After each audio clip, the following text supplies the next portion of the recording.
je suis Cécile, créatrice et fondatrice de la marque Silambre, une marque de bijoux de caractère et d'histoire. C'est un projet professionnel qui m'est cher parce qu'il est basé sur de la création artistique qui fait partie de mes besoins depuis ma plus tendre enfance. C'est un projet qui est venu assez naturellement dès lors que j'ai été éduquée par des parents qui étaient dans des métiers artistiques.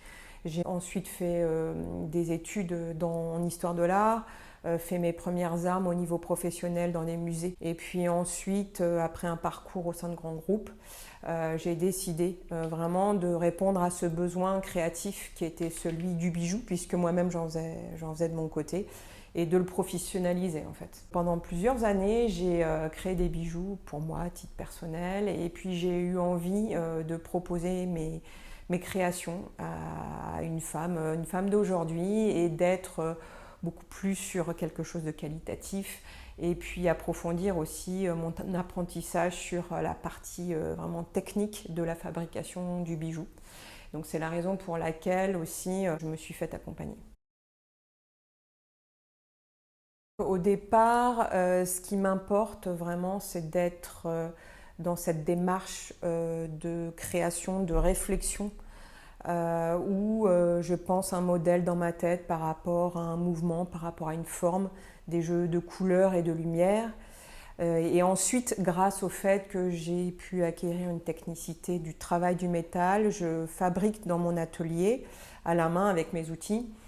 Je martèle, je cisèle, je soude, je lime, et je mets les choses en volume pour ensuite adjoindre des pierres précieuses ou semi-précieuses. Et derrière, j'envoie à mon fournisseur d'horreur qui est entreprise du patrimoine vivant, qui certifie la qualité de l'or en termes éthiques et qui derrière rend le produit tel qu'il est au final. Là, on voit le travail que j'ai fait de recherche au début, de voir comment j'allais enchasser les perles anciennes à l'intérieur du bracelet, et puis comment le fermoir, j'allais pouvoir le faire sur mesure, tout ça pour arriver à ce modèle ici qui est en plaqué or. Et là, typiquement, j'étais contente d'avoir trouvé ce qu'il fallait en termes d'épaisseur de métal, de forme et de fermeture, puisque j'ai fait aussi là, le fermoir pour que ça tienne bien.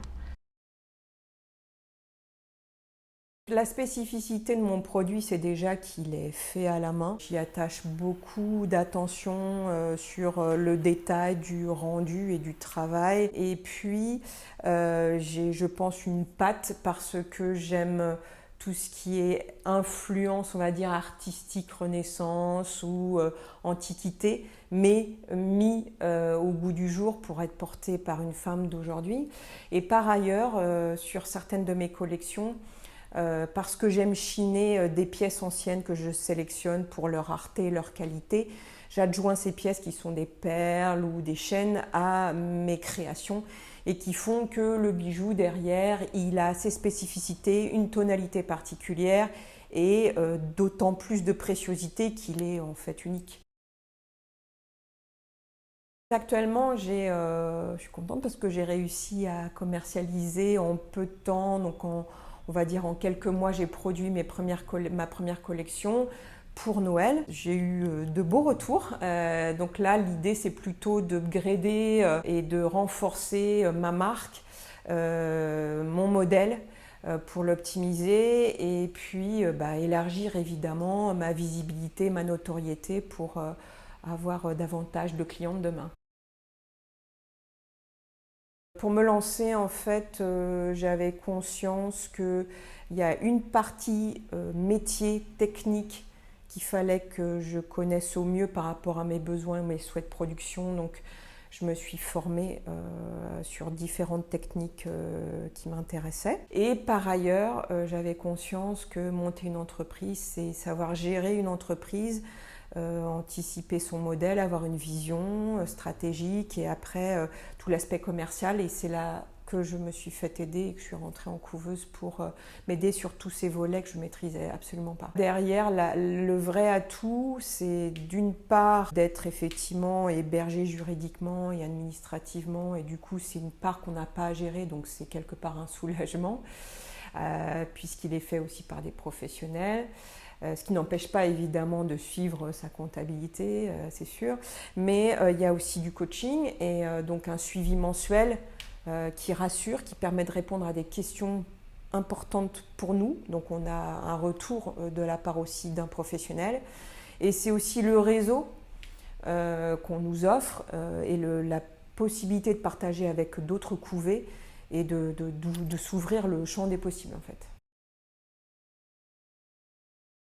Mes formations, je dirais que la première qui est fondamentale toujours aujourd'hui, qui s'est faite naturellement pour moi, c'est celle que j'ai reçue de mes parents, puisque j'ai baigné dans l'art depuis toute petite. Pour moi, aujourd'hui, c'est fondamental pour la création, parce que mon œil s'est aiguisé au travers d'œuvres que j'ai pu voir à la maison, de la matière, des couleurs, voilà, de comment appréhender de l'art dans le sens général. Aujourd'hui, du coup, j'ai cette facilité de compréhension d'une mise en forme, on va dire, d'un bijou.